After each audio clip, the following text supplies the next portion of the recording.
দেখছেন দৌলতপুর নিউজ, সবার আগে সবার পাশে।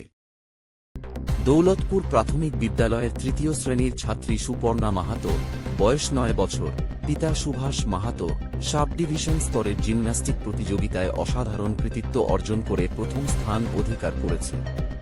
তার এই সাফল্যে বিদ্যালয়, পরিবার ও গোটা দৌলতপুর এলাকায় খুশির হাওয়া বইছে।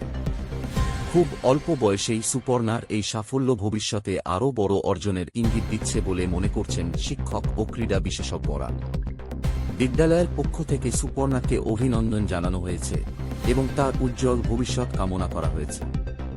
দৌলতপুর নিউজের পক্ষ থেকেও সুপর্ণা মাহাতোকে আন্তরিক শুভেচ্ছা ও অভিনন্দন জানায়। নিউজ দেখতে ফলো করুন দৌলতপুর নিউজ।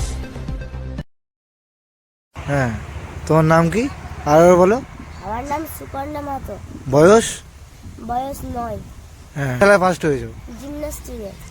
কোথায় কোথায় খেলাধুলা করেছো? একটা বাগদুয়ার, বংশিয়ারি আর গঙ্গারামপুর। হ্যাঁ, আপনার নাম একটু বলবেন?